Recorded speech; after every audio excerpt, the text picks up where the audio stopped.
The main thing that God gets out of your life is not all of your accomplishments. It's the person you become. Spiritual formation is transformation. It's not performance. We're humans. We're not self-help projects.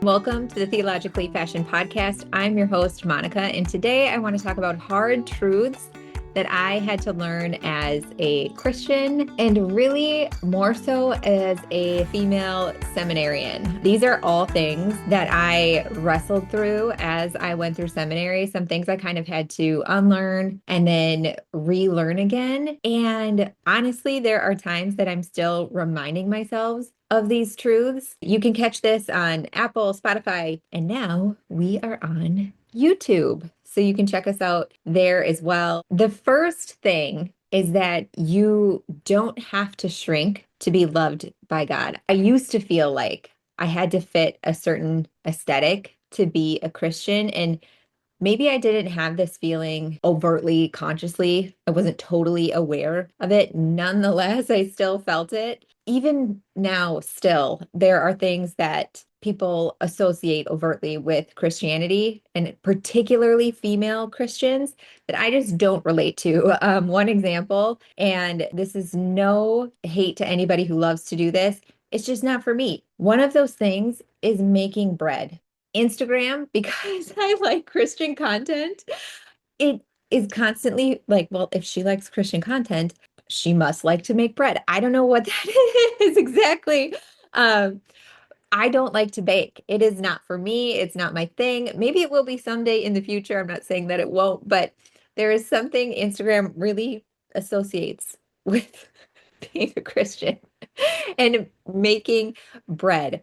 The truth is, though, that you still get to be you. You get to be loved and used by God, but you are still you. You don't have to love making bread. In fact, when you are growing in your Christ likeness, you get to become more you. And I'm not the first person in history to ever say this. Kierkegaard talks about this. He says, with God's help, I become more myself. And Tozer, in his work on the Holy Spirit, he talks about this as well. He says there's no deconstruction of substance. There's no deconstruction of like who you are as a person. With the Holy Spirit, you get the opportunity to remove the murkiness, the cloudiness of sin and become a more whole and holy you. I think of 1 Corinthians 12 through 14, where Paul tells us the body is not made up of one part, but many. And God is asking us to be unified in peace, but he's not asking us to be uniform. We are all different people. We all have different likes and dislikes and personalities. And that doesn't just go away when you become a Christian or grow in Christ likeness. You actually get to become a more whole and holy version of yourself. You don't have to shrink to be loved by God. The second thing is that God wants you to experience delight.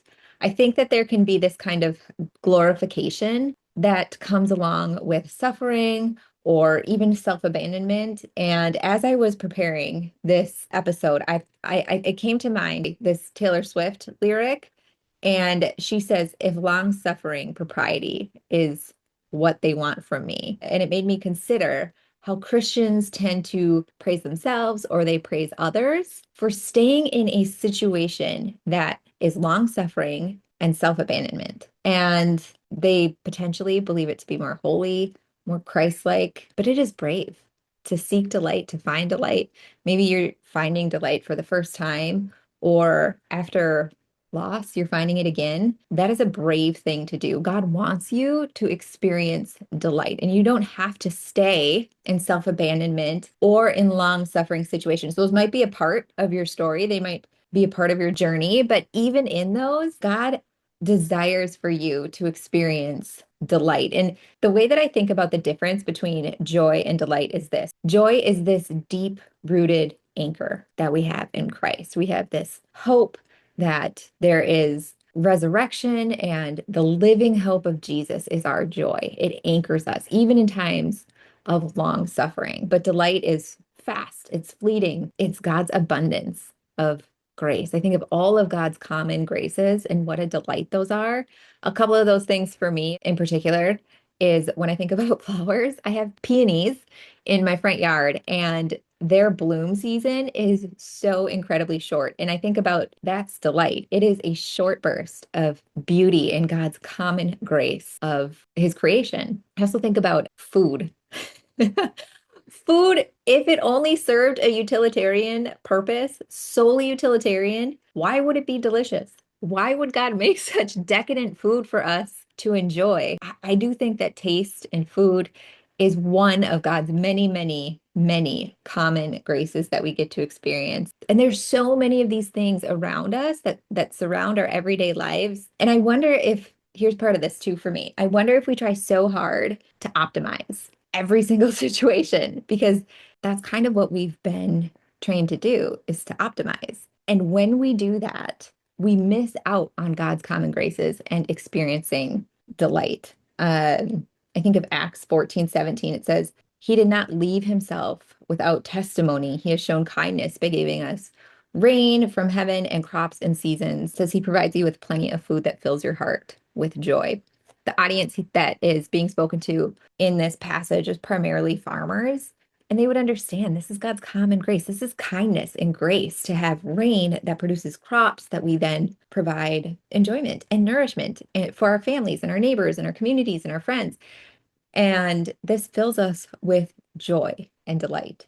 I even think about like right now, peaches are in season, and I love peaches, but like it's this short little burst of delight that is like the perfect peach. And I remember one time someone brought a family friend brought peaches up from the South. I live in the Midwest. They brought them up from Georgia, and it was the best. They made peach cobbler. It was like, I mean, that is what heaven must taste like, is this peach cobbler with peaches from Georgia. It was just phenomenal. But what a burst of delight that we get to experience. I'm so thankful for God's common grace of those things. Don't try to optimize every moment. You just might miss out on delight. A quick pause. If any of this content or this episode has been helpful to you, a free way to support my work is to join the email list. You'll get more updates and content there. You can also like, subscribe, and share this video with a friend who might need it and help more people learn to love the Lord their God with all their heart, soul, mind, and strength. Okay, this third thing is slightly controversial. It shouldn't be, but it can be. And this is that you are loved before you are broken. And maybe you have done this too. I've done it. Stood in a church sanctuary. You pick up your hymn and you're singing, how wretched of a sinner you are.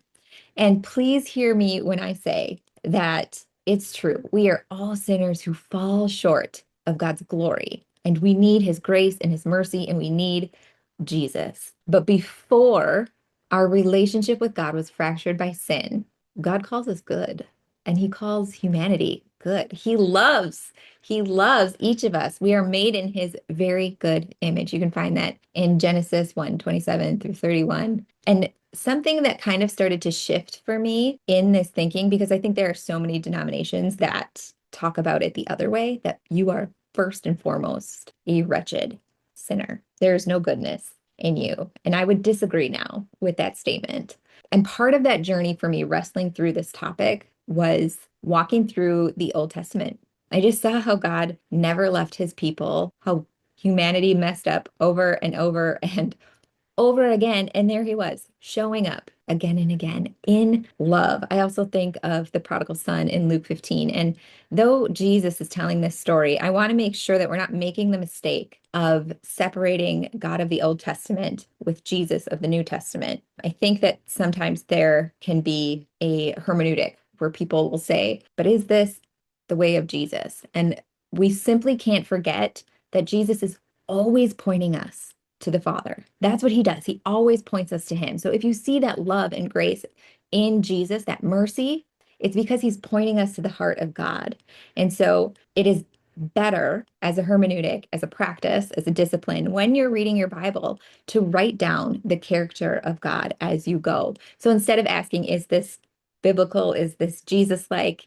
You can ask yourself, does this, whatever it is you're discerning, does this align with the character of the triune God? So that's what we're looking for. But I think about back to this, the prodigal son in Luke 15. And Henry Nouwen has a book. It's called The Return of the Prodigal Son. And if you haven't read it yet, I highly recommend it. It is a short and sweet book, but it is so theologically deep and transformational. Again, it's called The Return of the Prodigal Son, Henry Nouwen, life-changing book. It is so good. Must read. But in it, he reminds us that God is not some patriarchal figure waiting for his children to come to him.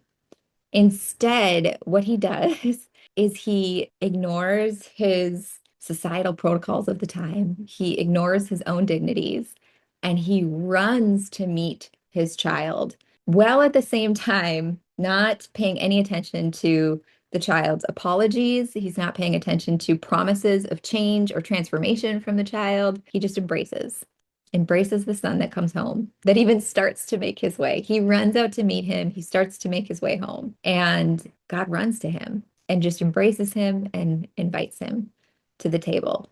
You are loved before you're broken. The last and final thing is this: spiritual formation is transformation. It's not performance. We're humans. We're not self-help projects. Spiritual formation can get so deeply muddled with our ideas of instant gratification and also even our own ideas of consumerism. We want to see these results quickly. We don't want to wrestle. We don't want to mess with all of those difficult things.